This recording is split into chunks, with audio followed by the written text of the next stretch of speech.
Johan Vermeulen is a chartered accountant and registered auditor. He's one of the founding directors of Fidentis Pty Limited, a financial service firm based in Cape Town.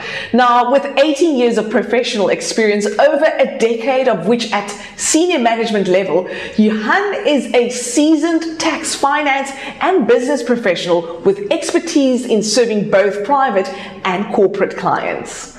So today, Johan will be providing valuable insights on how investment structures work and how to save tax. Johan, welcome. Lovely having you here. Thank you very much. A pleasure being here. So Johan, what is the difference between a residential investment and primary residence?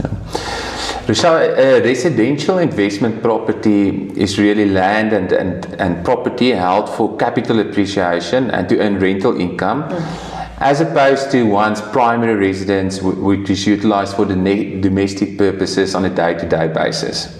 Rochelle, I think it's, there isn't a one-size-fits-all or one-size approach. I think people's financial circumstances varies. People's financial abilities varies. People's financial dynamics or family dynamics varies. I think one needs to take that into consideration. One needs to look at, your risk profile, your tax profile, and then decide on a course of action. I think to just say, this is a property investment structure and one size fits all, I think that's a bit dangerous. Yeah. I think it might, I don't think it's a wise way of looking at it. Great. So Johan, what is the difference between residential investment property and a primary residence? Okay, I think investment property is land and buildings held to generate capital appreciation and rental income, as opposed to one's primary residence, which is held for domestic purposes and being utilized on a daily basis. Great. Cool. I understand that a person can acquire investment property primarily in 4 different ways: a natural person ownership, a family trust, or a company, or a trust company combination. Yes. What should a prospective investor take into consideration in determining the optimal investment property holding structure? Yeah, I think what I'm going to deal with, I'm going to touch on all the salient considerations. I think one should take all these considerations into account and then see, what works for me, what works for my dynamics, what works for my family dynamics, what do I want to achieve, what's my goals. So I think the first one, natural person ownership, that is where a natural person purchases the property in his own name. He controls and manages the property on a daily basis. It's a very simplistic way of property holding. From a tax point of view, the natural person will be taxed on that taxable rental income in his personal capacity, depending on what his marginal tax rate is. That varies between 18 to 45%. One should also take into consideration capital gains tax, and furthermore there's a deemed disposal upon death of that natural person, which is a capital gains tax event. Yeah. So capital gains tax for a natural person, you get a 40% inclusion rate, and thereafter the natural person will be taxed based on his normal marginal income tax rates. Then another tax after the death is estate duty, and if your taxable estate is less than 30 million, you'll pay estate duty at the rate of 20%. It's over and above 30 million, you'll pay estate duty at the statutory rate of 50%. Sure. The third property holding structure is where a natural person forms or incorporates a company in South Africa, but he holds the shares in his personal capacity. Mm-hmm. So still there's that link where you hold the asset in your personal capacity.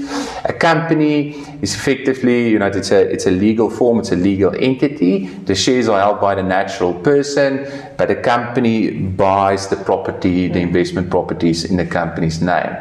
From an income tax point of view, the taxable income will be taxed at 28%. The corporate income tax rate has been lowered to 27%, effective 1st of March 2023. From a risk point of view, yes, there is risk protection in the form that the company holds the investment property. However, one should still take into consideration that the natural person holds the shares in his capacity. Again, there's a deemed disposal of the shares upon death, which will attract capital gains tax. Thereafter, also estate duty kicks in. The third one is a trust. So a trust is in essence a contract between the donor or the settler, the trustees and the beneficiaries, whereby the trustees manages the trust and the trust assets for and on behalf of the beneficiaries. So a trust deed is a fantastic instrument to cater for variable circumstances, for various different circumstances, as the trustees manage the trust property.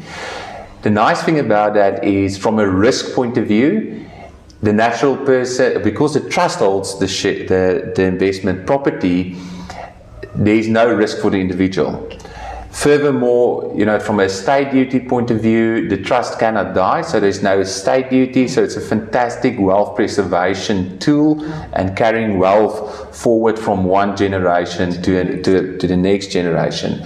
However, income tax, a trust pays income tax at a statutory rate of 45%, which is hectic. However, one can award a taxable income out to the beneficiaries, and the beneficiaries will then be taxed in their personal capacities as per their marginal income tax rate.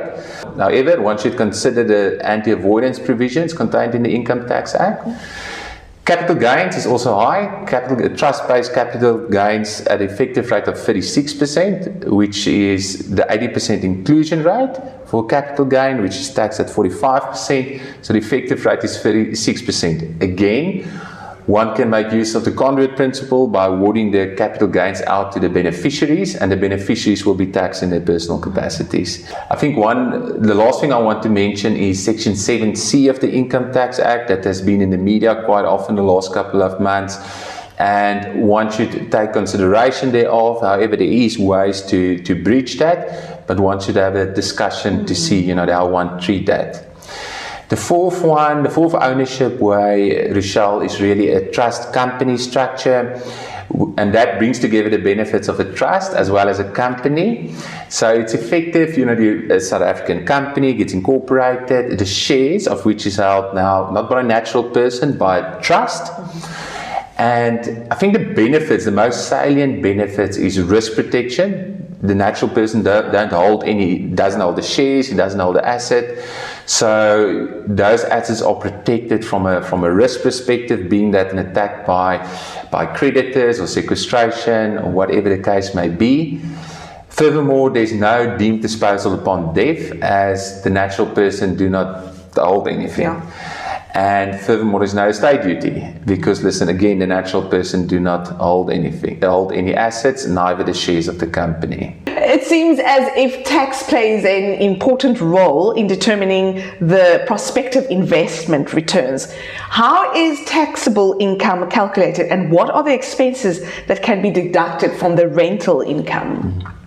Rochelle, that's very important. I think one would always like to build up wealth with pre-tax money. Yeah. So one needs to understand, what money was utilized and what expenses was utilized in the production of this income. So taxable income is effectively, you take the gross rental incomes and you deduct all your expenses incurred in the production of that taxable income. So for instance, if you look at a property investment, I think the most common expenses will be rates, levies, repairs and maintenance, accounting fees, bank fees, the interest portion on a bond repayment, not a capital portion, that's capital of nature. A lot of people go to view these properties, a lot of people need to look for new properties to invest in. So if any of those travel costs was to view new properties or in the production of income, then one would be able to deduct it. Johan, thank you so very much for sharing your intellectual property with us today, and I know our viewers has found this really great. It's a pleasure. Thank you for having me. Fidentis' mission is to provide advice that is simple and understandable. They believe that smart and sustainable advice will lead to enduring relationships. If you need any integrated business and fiduciary advice, visit their website, fidentis.co.za, or get in touch with Johan directly by emailing johan@fidentis.co.za.